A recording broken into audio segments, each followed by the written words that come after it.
اس کی قرات کرنی ہے. لہذا بعض لوگوں کی جانب سے سورۃ الکہف کو اس حوالے سے پیش کرنا کہ جی اس کے مضامین کی گہرائی جب تک آپ کو پتہ نہیں چلے گی آپ دجال کے فتنے سے محفوظ نہیں ہوں گے، اور وہ گہرائی بھی پھر جب بیان کرنی شروع کرتے ہیں اتنے گہرے چلے جاتے ہیں کہ اتنا گہرا مواد نہ قرآن میں موجود ہوتا ہے، نہ سنت میں موجود ہوتا ہے، نہ اس کو سپورٹیو کوئی چیز موجود ہوتی ہے. ایسے ایسے عجیب و غریب رزلٹ اس میں سے نکالنا شروع کر دیتے ہیں. بس وہ مسلم شریف کی حدیث انہوں نے لے لی کہ جی پہلی 10 آیات فتنے سے بچنے کے لیے ہیں، اس کے بعد انہوں نے پھر وہ چابی ایسی استعمال کی کہ جو دل کیا انہوں نے تالا کھولنا شروع کر دیا، اگرچہ وہ قرآن و سنت میں موجود ہے یا نہیں ہے. بھئی سمپل سی بات ہے کہ مسلم شریف ہی کی دوسری حدیث میں آیا کہ جو دجال کو اپنے سامنے پائے تو ان 10 آیات کی تلاوت کرے، اللہ تعالیٰ فتنے سے بچا لے گا. یہ وظیفے کے طور پر ہے. جس طرح آخری 3 سورتوں کی تلاوت آپ کو جنات سے بچا لیتی ہے، آیت الکرسی کی تلاوت آپ کو جنات کے فتنے سے محفوظ کرتی ہے، سورۃ البقرہ کی آخری 2 آیات کی تلاوت آپ کو جنات کے فتنوں سے محفوظ کرتی ہیں. یہ ساری حدیثیں بخاری، مسلم، ابو داؤد، ترمذی میں موجود ہیں. صبح شام کے اذکار میں بھی میں نے ڈالی نہیں ہے. اسی طریقے سے یہ بھی ایک وظیفہ ہے تلاوت کرنے کے پوائنٹ آف ویو سے. اس کا مطلب کسی کو پتا ہے یا نہیں پتا، اور اس کے ساتھ جڑی ہوئی باقی چیزیں اس کو پتا ہے یا نہیں پتا، جو بھی اس کی تلاوت کرے گا اللہ تعالیٰ اسے دجال کے فتنے سے بچا لے گا انشاءاللہ تعالی. باقی دجال کے حوالے سے میں نے تفصیلاً مختلف مواقع کے اوپر گفتگو کی ہوئی ہے. جب سے یہ کنفلکٹ حماس کا اور اسرائیل کا شروع ہوا، دجال کا فتنہ لکھیں، امام محمد مہدی علیہ السلام لکھیں، حیات مسیح اور نزول مسیح لکھیں، تو میری کئی ایک ویڈیوز کھل جائیں گی. ان میں میں نے فتنہ دجال کو تفصیل سے ذکر کیا ہے. اس سے متعلقہ جتنی احادیث ہیں بخاری مسلم میں، اور عیسیٰ ابن مریم کے ذریعے اس فتنے کا خاتمہ قرب قیامت میں، وہ ساری کی ساری احادیث کور کی. بلکہ سورہ بنی اسرائیل کے سٹارٹ میں نے جب بنی اسرائیل کو ڈسکس کیا تھا اور ان کے 2 عروج اور 2 زوال کا ذکر کیا تھا، اور اسی کانٹیکسٹ میں جو آخری خلافت علی منہاج النبوہ آنی ہے امام محمد مہدی علیہ السلام کے ذریعے، اسے ڈسکس کرتے ہوئے میں نے کافی ساری چیزیں اس میں بیان کر دی تھی. آج اس کی تفصیل میں جانے کی ضرورت نہیں ہے. ان شارٹ یہ ہے کہ دجال ایک پرسنالٹی کا نام ہے جو کانا ہوگا. صحیح مسلم میں آیا کہ تمہارا رب کانا نہیں ہے لیکن دجال کانا ہوگا، اور تم اپنے رب سے ملاقات نہیں کر سکتے جب تک کہ تم مر نہ جاؤ. یعنی مرنے سے پہلے کوئی اپنے رب کو نہیں دیکھ سکتا، اس کے لیے مرنا شرط ہے. لہذا جو بھی انسانی شکل میں آئے اور وہ دعویٰ کرے رب ہونے کا تو وہ دجال ہے، اور اس کی نشانی یہ ہے کہ وہ کانا ہے. یہ عیب ہے یعنی وہ آنکھیں تو اس کی 2 ہیں لیکن ایک آنکھ جو ہے وہ ایک ابھرا ہوا ڈھیلا ہوگا، اس میں سے وہ دیکھ نہیں سکے گا، بدصورت ہوگا. بخاری مسلم میں آیا کہ دجال کی نشانی یہ ہے کہ اس کے ماتھے پر کافر لکھا ہوگا، لیکن ایبریویشن کے اندر کاف فا را، کافر ڈائریکٹ نہیں لکھا ہوگا، حروف کی فارم میں لکھا ہوگا. یہ بھی ایک امتحان ہے تاکہ جو بزرگ بابوں کے ماننے والے ہیں وہ کاف سے کشف پڑھ لیں، فا سے فیض پڑھ لیں، اور را سے روحانیت پڑھ لیں. اور جو قرآن و سنت کے ماننے والے ہیں وہ احادیث کی بنیاد پہ سمجھ لیں کہ یہ جو اتنے بڑے بڑے کرتب کر رہا ہے تو یہ کوئی غوث وقت نہیں ہے، یہ دجال ہے. وہ لوگوں کو پریشان کر دے گا، بڑے بڑے لوگوں کا ایمان متزلزل کر دے گا. اس کے حکم سے صحیح مسلم میں آتا ہے کہ آسمان سے بارش نازل ہوگی، زمین سبزہ اگائے گی. بھائی غریب آدمی کو کیا چاہیے، اس کی زمین سبزہ اگا دے، وہ خدا مان لیں گے. یعنی جو بابوں کی سٹوریوں سے متاثر لوگ ہیں، کرامت کو ہم بھی مانتے ہیں، معجزے کو ہم بھی مانتے ہیں، لیکن جو ثابت ہو، زبانی کلامی نہیں، وہ متاثر ہو جائیں گے. اور بخاری مسلم میں آیا کہ ایک مومن کھڑا ہوگا اور وہ کہے گا تو دجال ہے. وہ کہے گا میں اتنے کام کر رہا ہوں، میں سبزہ اگا رہا ہوں، میں بارش برسا رہا ہوں، مجھے رب کیوں نہیں مان لیتے؟ وہ کہے گا کہ مجھے میرے نبی کی حدیث پہنچی ہے کہ تو دجال ہے. یہ مخلوق کہاں پائی جاتی ہے جو یہ کہتی ہے کہ نبی کی حدیث یہ ہے تو جو مرضی کر کے دکھا دے؟ وہ لوگ جو کتاب و سنت کے ماننے والے ہیں. وہ کہے گا کہ میں تیرے 2 ٹکڑے کروں گا اور قتل کر کے دوبارہ زندہ کروں گا.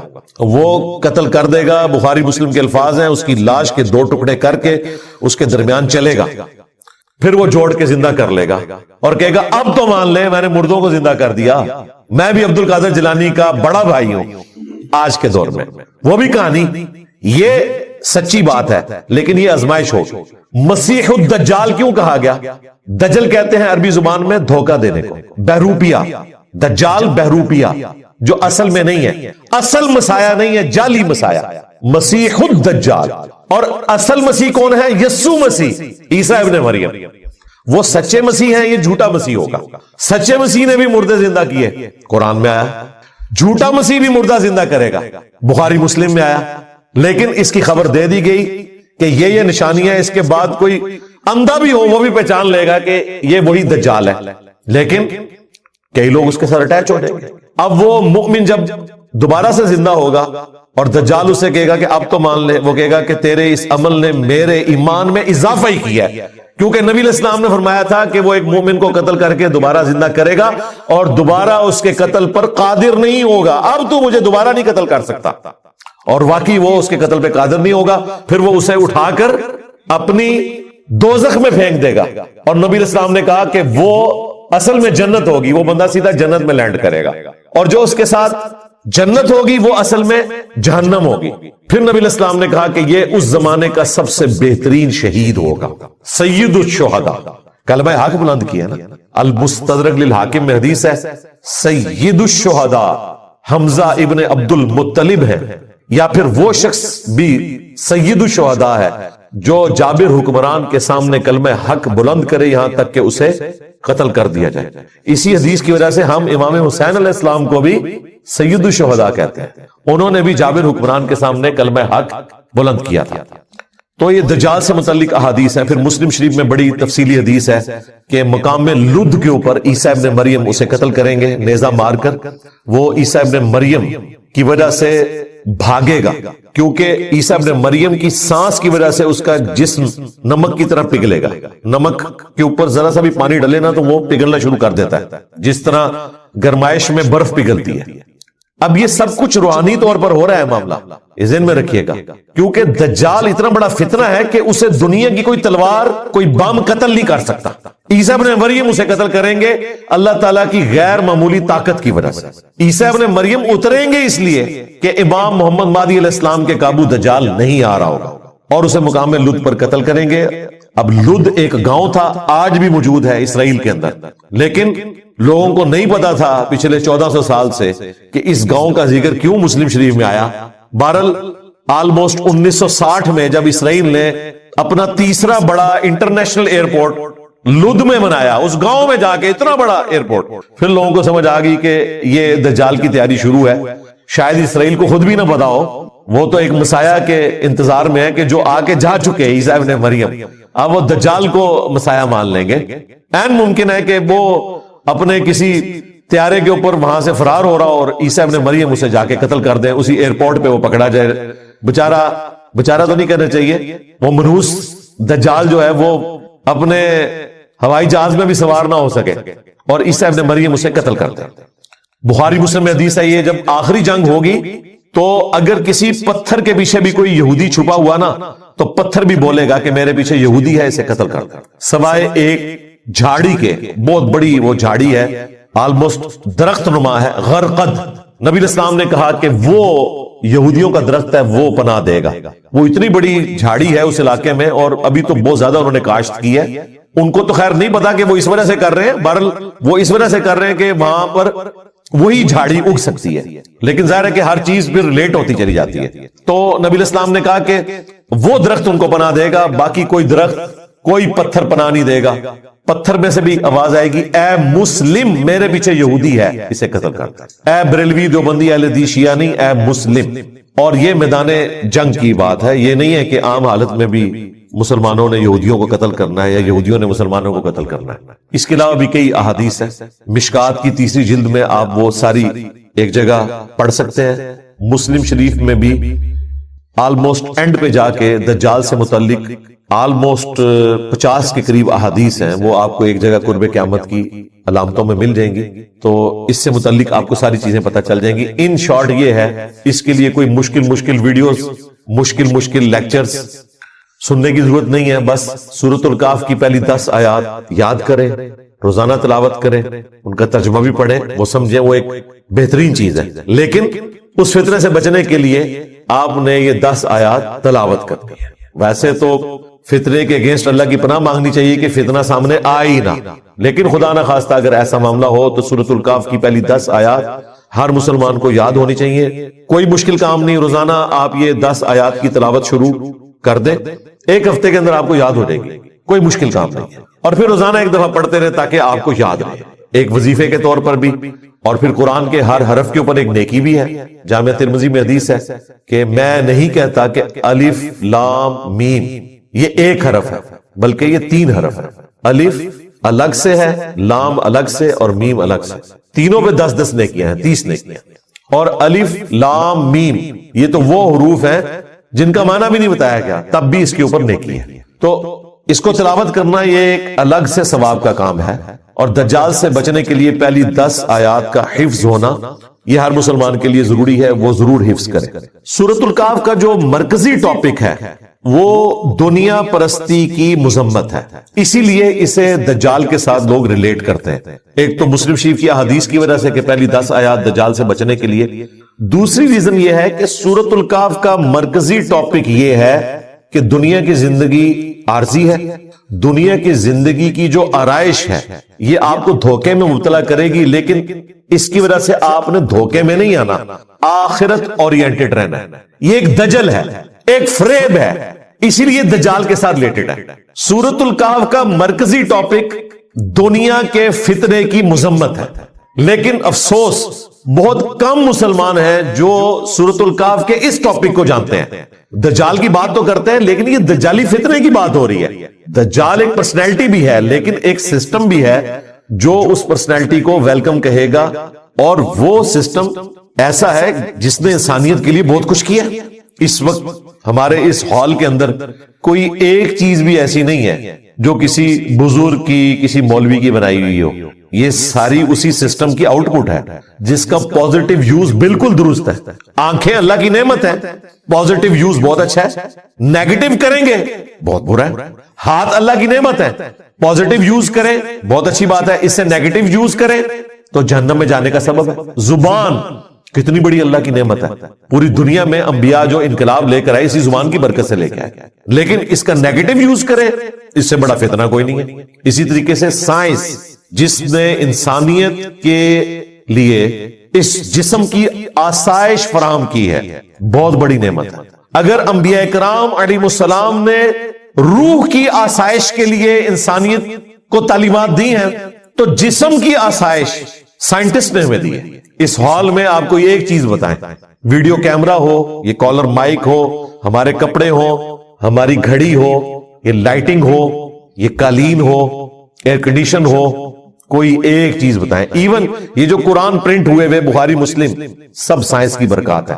تو سائنس اللہ تعالیٰ کی طرف سے بہت بڑی نعمت ہے، اس کا پازیٹیو یوز. اب سائنس نے تو اپنے کرشمے لوگوں کو دکھا دیے ہیں، اور انبیاء نے جو اپنے ماننے والوں سے وعدے کیے ہیں وہ آخرت میں پورے ہونے ہیں. ان الذین یخشون ربہم بالغیب لہم مغفرۃ و اجر کبیر. بے شک جو بغیر دیکھے اپنے رب سے ڈرتے ہیں ان کے لیے مغفرت اور بڑا اجر ہے. سائنس نے سب کچھ یہیں کر کے دکھا دیا آپ کو. سائنس اگر آپ کو یہ کہتی ہے نا یہاں بیٹھے ہوئے 10,000 کلومیٹر دور جو بندہ بیٹھا ہے میں آپ کے سامنے اسے لے آؤں گا تو سائنس کر کے دکھا دیتی ہے ویڈیو کانفرنسنگ کے ذریعے. وہ سفر جو سب کانٹیننٹ انڈیا پاکستان سے 4 مہینے میں طے ہوتا تھا، حج کا سفر پیدل سفر کرتے ہوئے، سائنس نے اس کو 4 گھنٹے پر لا کر دکھا دیا، اور اتنا آرام دہ کہ آپ کو تھکاوٹ بھی نہیں ہوگی اور نہ سفر میں لٹنے کا اندیشہ. یہ آسائش ہمارے سامنے. پھر وہاں بھی آپ مکہ مدینے میں چلے جائیں تو ہر آسائش آپ کو سائنس نے دی ہوئی ہے. ابھی وہ حاجی زندہ ہیں جن لوگوں نے نئے جوڑے الگ سے رکھے ہوتے تھے طواف کعبہ کرنے کے لیے، پاؤں جل جاتے تھے. سائنس کی برکت سے آپ نے اٹلی کا وہ ماربل نکال لیا وائٹ کلر کا، وہاں پہ ڈالا. سخت گرمیوں میں بھی وہ ماربل ٹھنڈا ہوتا ہے، آپ کو جوتی پہننے کی ضرورت ہی نہیں طواف کعبہ کرنے کے لیے. غلاف کعبہ سائنس کی برکت سے بن رہا ہے. وہاں پہ جتنی صفائی ہو رہی ہے، پانی کا نظام، ایون زمزم جو نکالا جا رہا ہے اس بڑے پیمانے کے اوپر، وہ موٹریں، وہ سارے کا سارا نظام سائنس نے دیا.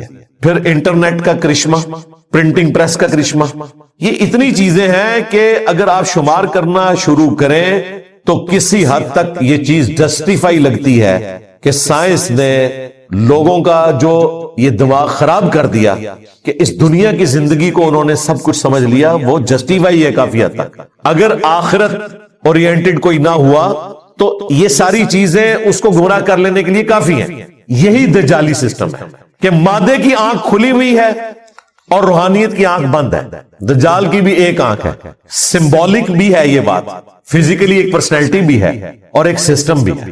ہم سائنس کے مخالف نہیں ہیں، ہم نہیں کہتے کہ جی وہ دجال کی بائیں آنکھ جو ہے وہ یوں ہے تو دائیں والی یوں ہو جائے گی، دائیں ہے تو بائیں ہو جائے۔ ہم کہتے ہیں دونوں آنکھیں چاہیے، ہمیں ریویلڈ نالج بھی چاہیے، وحی کا علم بھی، اور ایکوائرڈ نالج بھی، سائنس کا علم بھی۔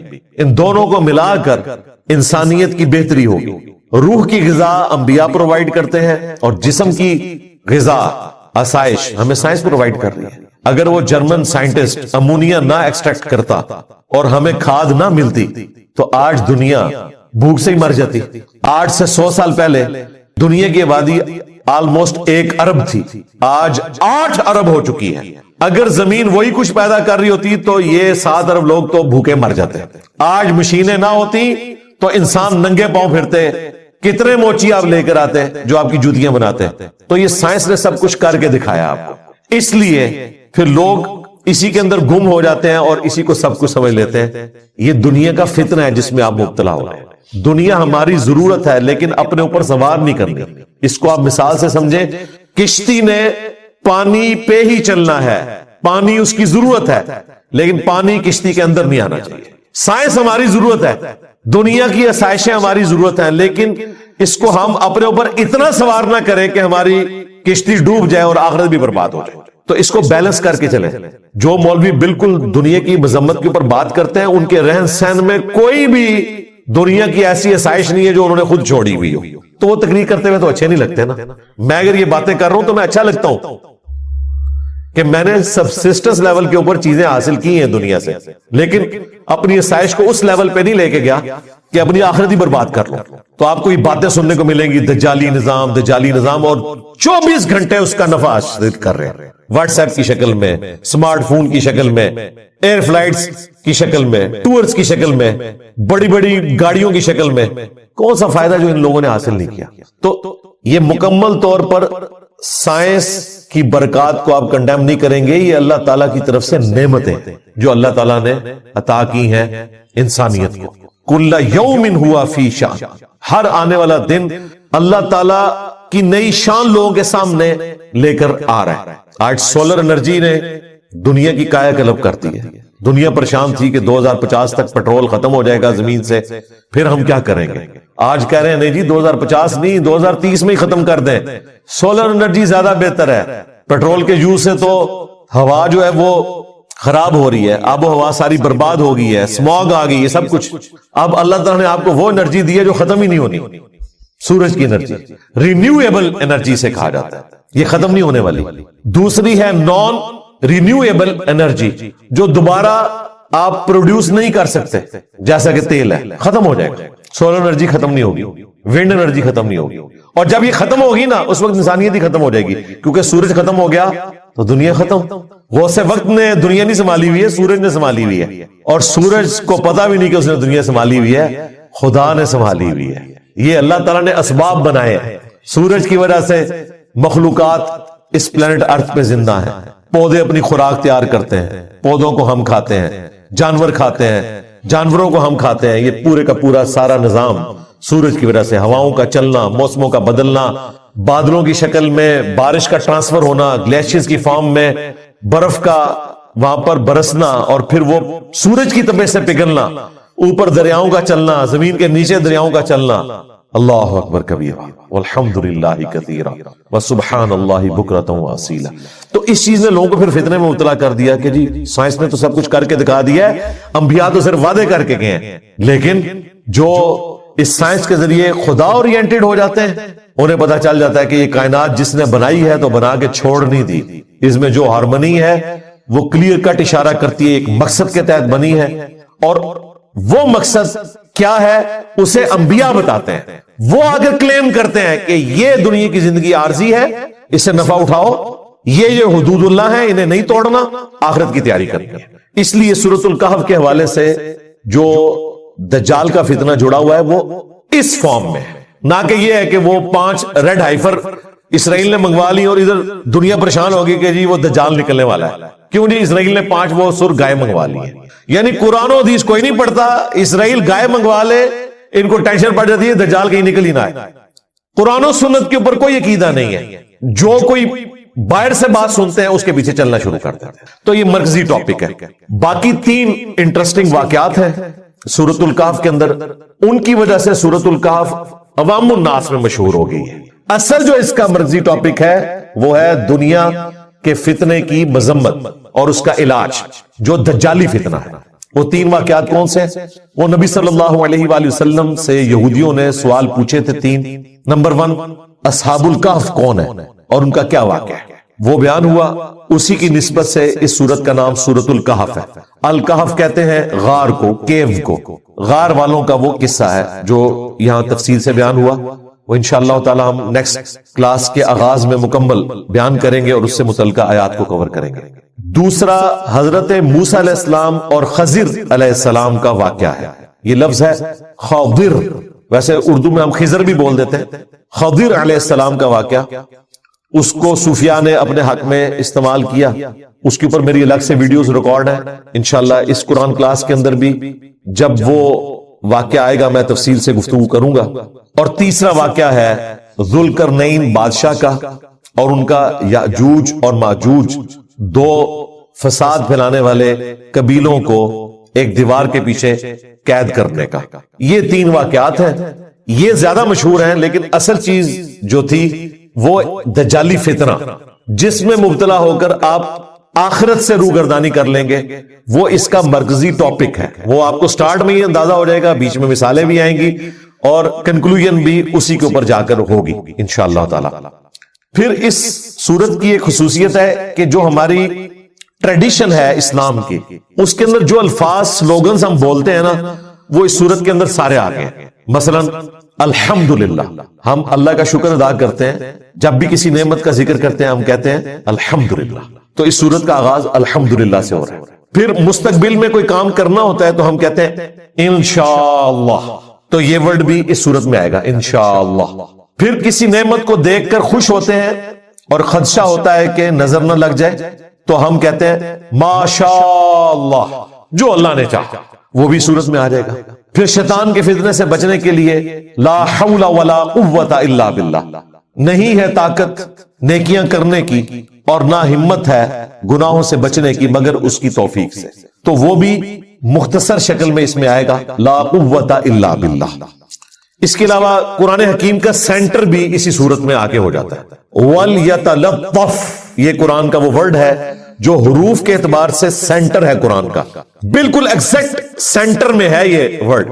حروف کے اعتبار سے آدھا قرآن اس کے شروع میں ہے اور آدھا اس کے بعد ہے, اور سینٹر جو ورڈ ہے وَلْيَتَلَطَّفْ, اور یہ بھی بالکل سینٹر میں ہو جاتا ہے. یہ لفظ جو ہے اس کا بھی اپنا سینٹر ہے, یہ قرآن حکیم کا سینٹر ہے. اسی لیے آپ کو یہ ورڈ قرآن حکیم کے اندر تھوڑا بڑی شکل میں لکھا ہوا نظر آئے گا کہ یہ سینٹر ہے قرآن حکیم کا. پھر اس میں قصہ آدم اور ابلیس کے اندر جو ایک یونیورسل ٹروتھ تھا وہ صرف قرآن میں یہیں پر آیا ہے. باقی اس کے علاوہ بھی 6 جگہ پہ قصہ آدم اور ابلیس آیا ہے, سورۃ البقرہ میں, سورۃ الاعراف میں, سورۃ الحجر میں, سورہ صاد کے اندر, سورہ بنی اسرائیل کے اندر. لیکن یہاں پر اللہ تعالیٰ نے وہ ٹروتھ ریویل کیا کہ شیطان فرشتہ نہیں تھا بلکہ جن تھا. کان من الجن ففسق عن امر ربی, وہ جنوں میں سے تھا اس لیے اپنے رب کی نافرمانی کی. باقی 7 جگہ آپ پڑھ لیں آپ کو یوں ہی لگے گا گویا کہ وہ فرشتہ تھا اور ایسا فرشتہ جس نے نافرمانی کی. یہ ایک واحد مقام ہے قرآن حکیم میں کہ اگر یہ نہ ہوتا تو قرآن حکیم کی یہ ایمبیگوٹی آپ دوری نہیں کر سکتے تھے. لہذا قرآن کا ایک صفحہ بھی نکال دیا جائے تو یہ کتاب پرفیکٹ نہیں رہے گی, اس میں بھی کوئی ایسی بات موجود ہوگی جو ہماری ہدایت کے لیے ضروری ہے. پھر اس کے اینڈ پہ جا کے وہ شورى فاق آیت آئے گی کہ اگر زمین کے سارے سمندر سیاہی بن جائیں اور اللہ تعالیٰ کے کلمات لکھنا شروع کریں تو یہ سمندر ختم ہو جائیں گے, اس کے کلمات ختم نہیں ہوں گے. سبحان اللہ وبحمدہ عدد خلقہ ورضا نفسہ وزنۃ عرشہ ومداد کلماتہ. بلکہ سورہ لقمان میں تو آیا کہ زمین کے سارے درخت اگر ان کی کلمے بنا لی جائیں اور یہ سارے سمندر سیاہی بن جائیں اور 7 سمندر اور بھی اس میں شامل کر لیں، تب بھی تیرے رب کے کلمات ختم ہونے والے نہیں۔ اور پھر اس کی آخری جو 2 آیات ہیں وہ 2 قل ہیں، جو میں نے کہا تھا سورہ بنی اسرائیل کی آخری 2 آیات بھی قل کے ساتھ ہیں، اس کی بھی قل کے ساتھ ہے۔ اور جو آخری آیت ہے 110 نمبر، وہ مشہور زمانہ آیت ہے، قل انما انا بشر مثلکم، اے نبی تم فرما دو کہ انسان ہونے میں ایز اے اسپیشی میں بھی تمہاری طرح کا ایک انسان ہوں۔ مرتبے کی بات نہیں ہو رہی، اسپیشی مرتبے میں تو کوئی فرشتہ بھی رسول اللہ کے مرتبے کو نہیں پہنچ سکتا صلی اللہ علیہ وآلہ وسلم، لیکن آپ کی نوع جو ہے، آپ کی جنس جو ہے وہ انسان تھی، تو اس کے اوپر یہ صورت مکمل ہو جاتی ہے۔ میں نے آلموسٹ کوئی 40 منٹ تو آپ کے لے لیے ہیں اسی کے اوپر، جس میں سورۃ الکہف کا ایک تعارف بلو پرنٹ کی شکل میں آپ کے سامنے رکھ دیا۔ اب انشاءاللہ تعالی جب جب ہم اسے کور کریں گے تو ساتھ ساتھ آپ کو یہ ساری چیزیں سمجھ آنا شروع ہو جائیں گی۔ آج ہم انشاءاللہ تعالی شروع کی چند آیات کور کریں گے اور اصحاب الکہف کی جو دعا ہے اسی کے اوپر کنکلوڈ کریں گے۔ اس دعا کو بھی یاد کریں، اور میں نے اپنی کئی ویڈیوز میں بتایا کہ ہماری دعوت حق کی کامیابی کا راز جہاں پر سچائی کا بیان ہے وہاں پر اللہ تعالیٰ کے حضور بار بار یہ دعا مانگنا ہے، ربنا آتینا من لدنک رحمہ وہیئ لنا من امرنا رشدا، اے اللہ، اے ہمارے رب، ہمیں اپنے پاس سے رحمت عطا فرما اور ہمارے ہر کام میں کامیابی کا راستہ تو نکال دے، تو ہمارا مرشد بن جا۔ یہ اصحاب الکہف نے دعا کی تو اللہ نے ان کے ساتھ وہ کیا جو کسی نبی کے ساتھ بھی نہیں ہوا۔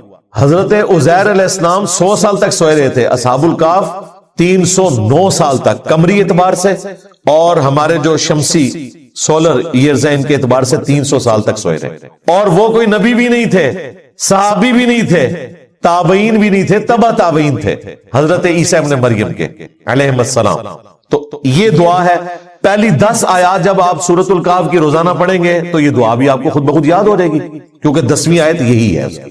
تو اب ہم جلدی جلدی بقیہ کہ جو آلموسٹ کوئی 15 منٹ رہ گئے ہیں اس میں ان آیات کو کور کر لیتے ہیں۔ اعوذ باللہ من الشیطان الرجیم، بسم اللہ الرحمن الرحیم، الحمد للہ الذی انزل علی عبدہ الکتاب، تمام تعریفیں اس اللہ کے لیے ہیں جس نے اپنے بندے خاص کے اوپر یہ کتاب یعنی قرآن حکیم نازل فرمایا، وَلَمْ يَجْعَلْ لَهُ عِوَجًا، اور اس میں کوئی ٹیڑھ پن نہیں چھوڑا، یعنی یہ اتنی واضح دعوت کے ساتھ آئی ہے۔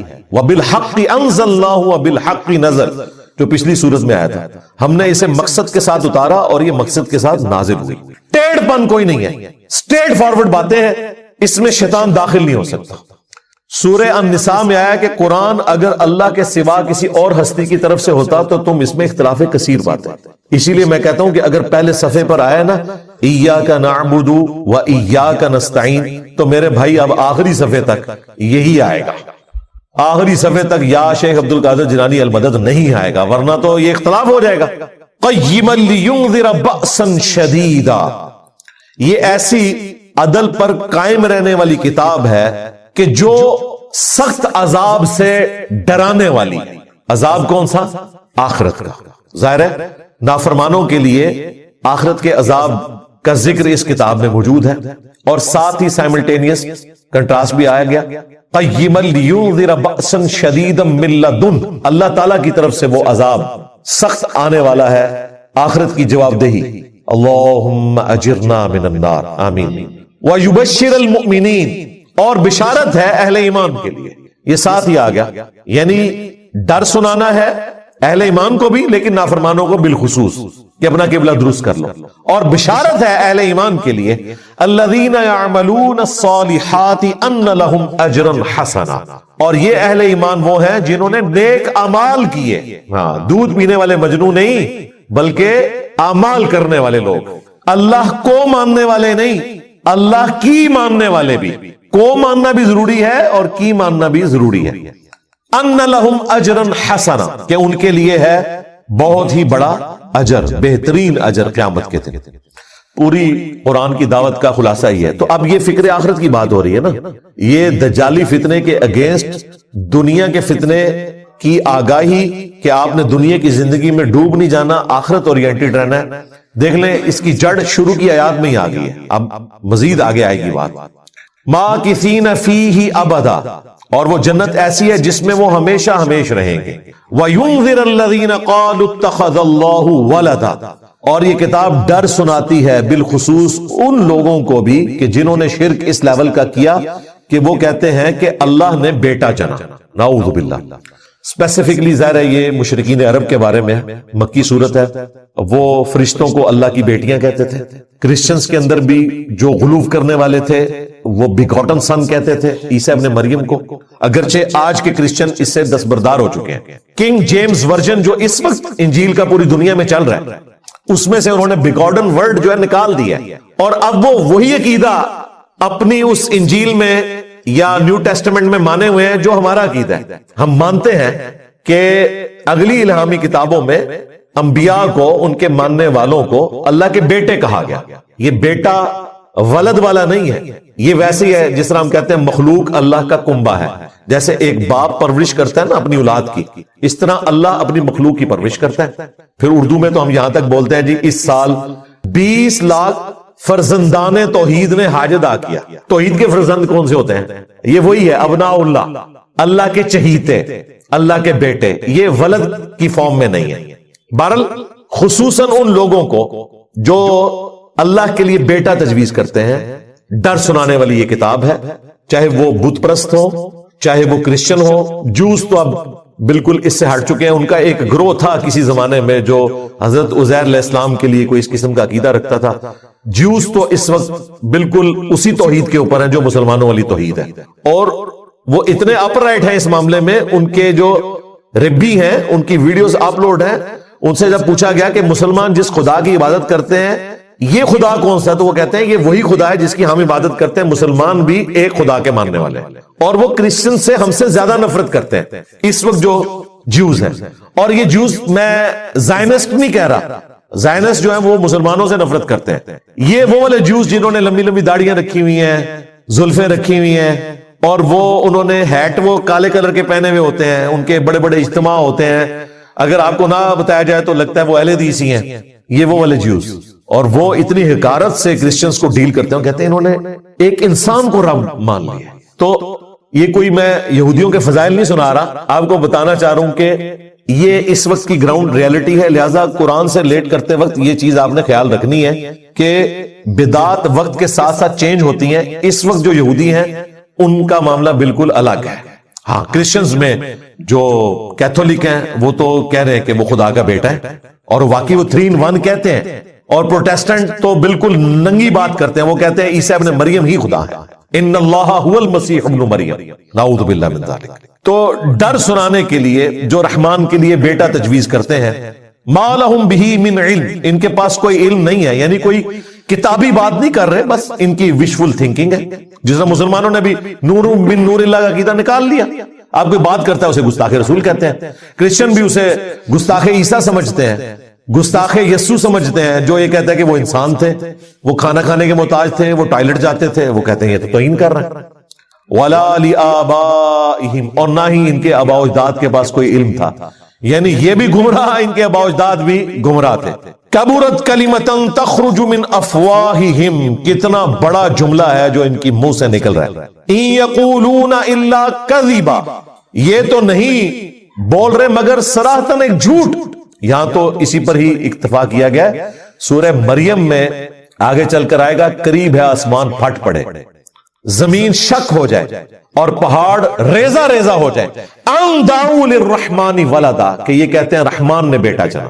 اگر زمین و آسمان اور پہاڑوں کے احساسات ہوتے تو وہ پھٹ جاتے کہ اتنی بڑی گالی اللہ کو یہ دے رہے ہیں کہ رحمان نے بیٹا چنا. اب وہ مشہور زمانہ آیت آ گئی نبی علیہ السلام کو تسلی دینے کے لیے.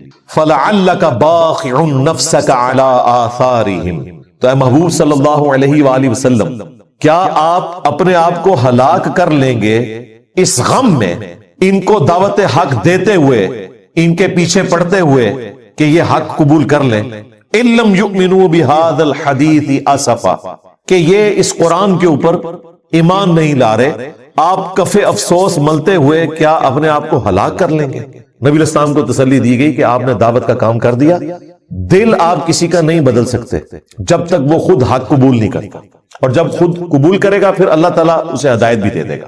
انک لا تہدی من احببت ولکن اللہ یہدی من یشاء، اے نبی جس سے تم محبت کرتے ہو اسے ہدایت نہیں دے سکتے، اللہ جسے چاہتا ہے ہدایت دیتا ہے، اور اللہ کسے دیتا ہے؟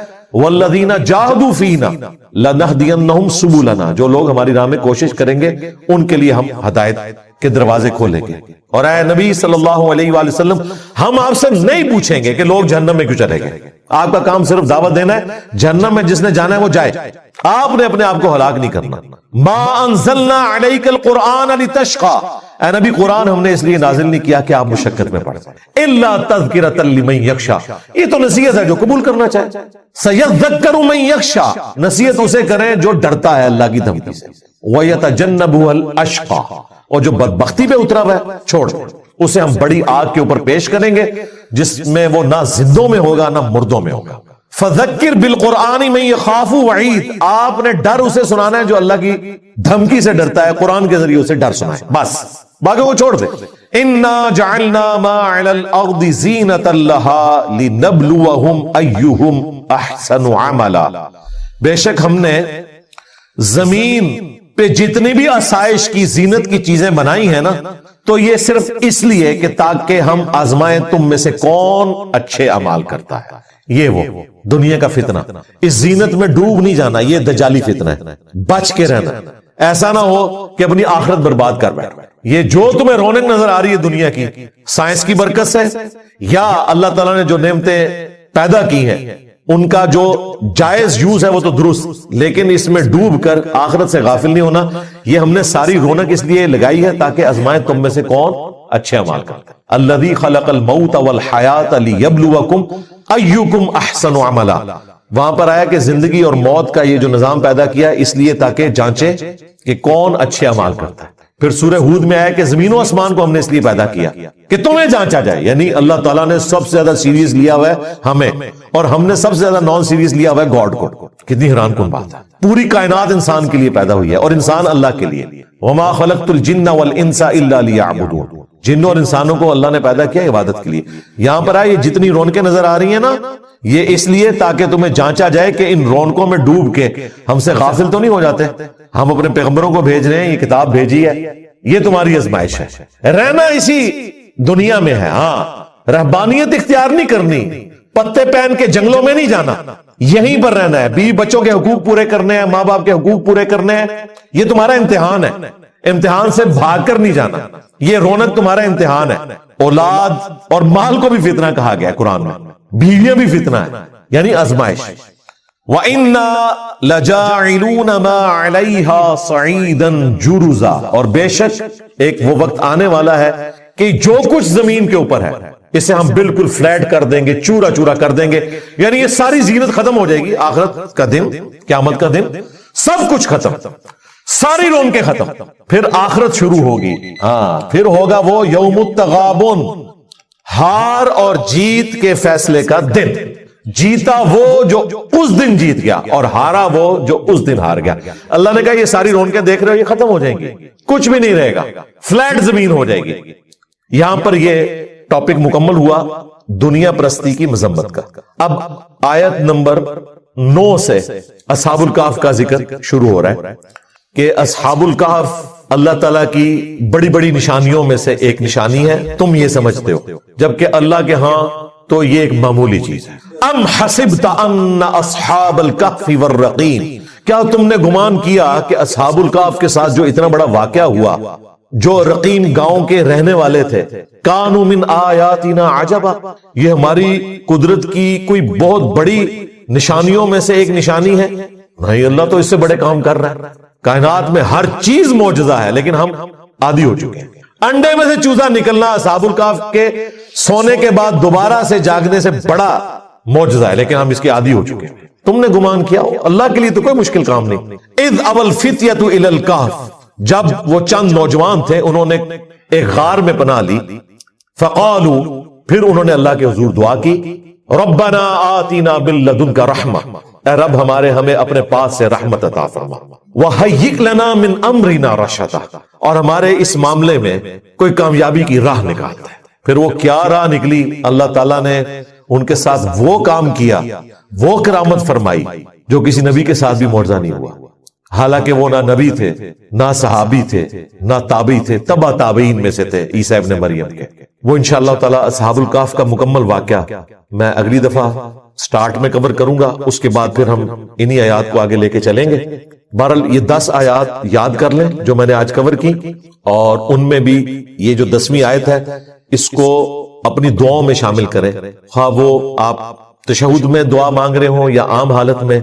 یہ 2 دعائیں آپ نے نہیں چھوڑنی، ربنا آتینا فی الدنیا حسنہ وفی الآخرۃ حسنۃ وقینا عذاب النار، اور ربنا آتینا من لدنک رحمہ وہیئ لنا من امرنا رشدا. یہ ہیئ لنا پڑھنا ہے، ایسے آگے حمزہ ہے جھٹکے سے پڑھی جائے گی، ہیئ